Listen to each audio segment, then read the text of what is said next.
Believer, I hear you have been negotiating instructions.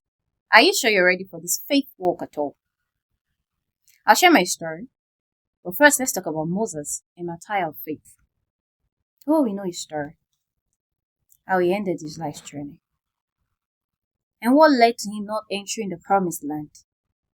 Yes, the Israelites were a handful, but the instructions were clear. Speak to the rock, not strike. And God, out of his generosity, still ensured that he viewed the city from a distance, only that he would not enter.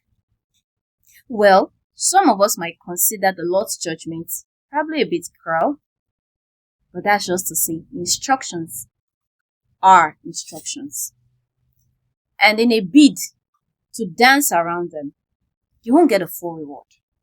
Now let me share my story. Someone came to share his burden with me. He was trusting the Lord for the fruit of the womb, and underneath lied a medical condition. So we started praying. I took him up in prayers. We started trusting the Lord, and the Lord kept reeling out instructions. But the weirdest one was when the Lord said, buy baby clothing. Not one, but two. It sparked in my head. Is God trying to produce twins? But you know the wrestling in our hearts when we receive a word and we're looking outside. How would this come to be? But then I found a closure. If the child doesn't come as two, that means the baby would get to alternate the dress. So I just bought, and I was instructed to also attach a note with it.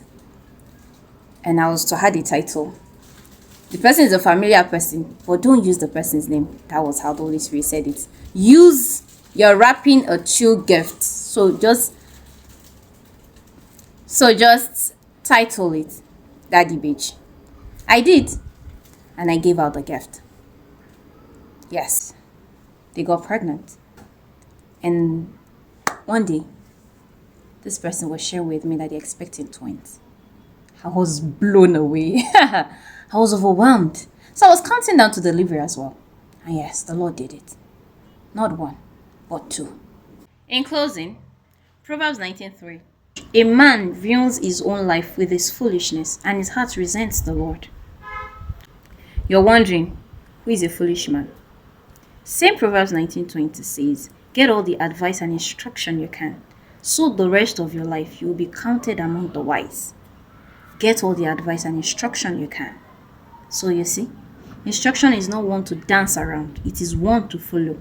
Instruction is not one to negotiate, it is one to follow, straight head on, as directed by the Lord.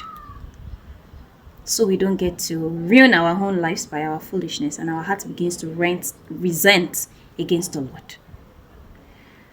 And take this as my Happy New Year message, because the instruction brought me here. Not like I do not have messages to publish, but the instruction is pull this one out first. And I hope that this second half and all the days of your life, you would allow instruction to guide you. You will wait patiently for instruction and follow it through. And I promise, your way will glow with light. I know you learned one or two things. God bless you.